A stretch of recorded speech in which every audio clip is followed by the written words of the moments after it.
c'est un chiffre que j'ai du mal à trouver, qui vient beaucoup de la création des noms de domaine, mais il y a une augmentation qui est très très forte à cet égard. Mais au-delà de ça, je pense que moi, ce qui me semble vraiment assez intriguant dans les propos qui sont tenus ici, c'est finalement de polariser le débat entre Internet et l'art. Je crois que Internet, je fais cette provocation un peu à dessein, mais fait partie de l'expérience artistique. Quand qu'on crée un nouveau site web, on est très très proche de l'expérience artistique. Je l'ai fait, je m'intéresse par ailleurs beaucoup à l'art. Je crois que le syndrome qu'il faut éviter, c'est d'essayer de tracer une barrière très forte entre ces deux mondes. Quand vous avez vu tout à l'heure Hector présenter Caravage, il a présenté une œuvre d'art qui finalement englobe Caravage. Au début, vous aviez le Google Maps où on pouvait voir où se trouvaient ses œuvres, et l'ensemble de ce qu'il a fait a produit finalement une pièce d'art, je trouve. Et je crois que c'est particulièrement vrai quand on pense par exemple à la data visualisation. Il y a déjà aujourd'hui aux États-Unis des expositions dans des galeries artistiques qui sont faites à partir de la data visualisation. Et la data visualisation est une forme d'accès à l'art parce que vous pouvez naviguer dans l'art, comme vous l'avez vu tout à l'heure, de façon parfois très artistique, au travers de modes de représentation de données. Donc je crois que c'est un travers qu'il faut sans doute éviter, de se dire que, voilà, je crois que ce qu'il faut éviter, en fait, c'est le Salon de Paris, qui a mis les impressionnistes dehors. Voilà, c'est ça que vous devez éviter, c'est ça qu'on doit essayer d'éviter à tout prix. Et je crois que ça n'empêche pas qu'il y a des questions de fond qu'il faut se poser sur le fait que, sans doute, Internet, plus encore que l'imprimerie, met en danger les cultures fragiles. Ce que disait Amadou Hampâté-Bâ, à chaque fois qu'un vieux meurt, c'est une bibliothèque qui brûle. Les bibliothèques brûlent encore plus vite parce que Internet, même en Afrique, devient le relais de transmission du savoir. Donc ça, ce sont des choses qui me semblent plus intéressantes que cette confrontation entre l'art et la technologie, qui, à mon sens, existe beaucoup moins qu'on le croit. Juste un mot pour rester quand même sur le référencement et la prescription. Est-ce que vous êtes aujourd'hui le président du nouveau Conseil national du numérique? Quel rôle vous voyez jouer aux régulateurs, aux législateurs sur ces sujets? Est-ce qu'il y a quelque chose à faire ou on laisse faire? Je suis par essence pour l'action positive plus que l'action entre guillemets négative. C'est-à-dire que ce qui me semble essentiel, particulièrement en France, c'est que où peu de pays, je ne sais pas s'il existe un autre pays qui bénéficie d'un patrimoine culturel aussi riche que le nôtre, il me semble que la première des choses que le CNN doit encourager, c'est finalement la valorisation de ce patrimoine. Je crois que d'ailleurs c'est ce qu'a dit le président, il mérite d'être repris à cet égard. Et je crois que la notion d'essayer de contrôler est plutôt une action réactive et on passera beaucoup plus d'énergie pour des résultats plus faibles à essayer d'avoir un contrôle qui soit favorable à l'art que d'essayer de finalement avoir une dynamique artistique nouvelle qui fasse qu'on soit les impressionnistes du XXIe siècle. Cynthia, vous voulez réagir sur ça?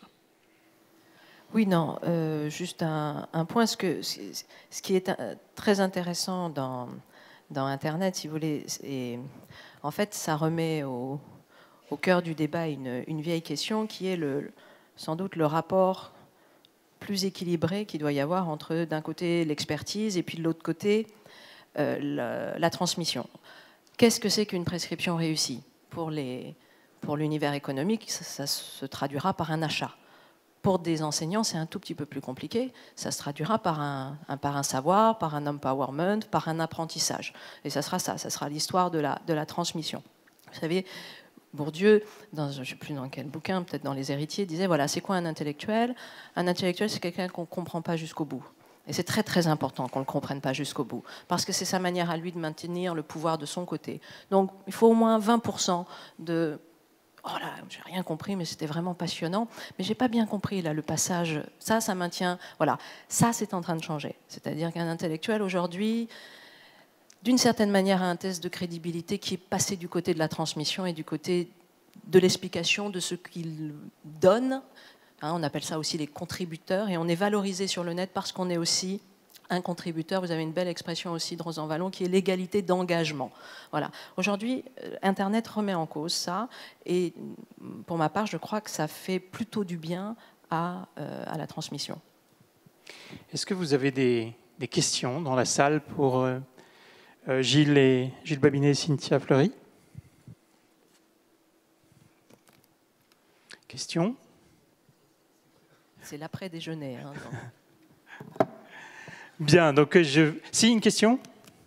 Oui, j'ai juste compris Monsieur donc, Toubon, que oui. quand une propriété intellectuelle sert au public, à l'art, à l'exposition, à la présentation de la musique, d'un livre, etc., elle est totalement dérisoire.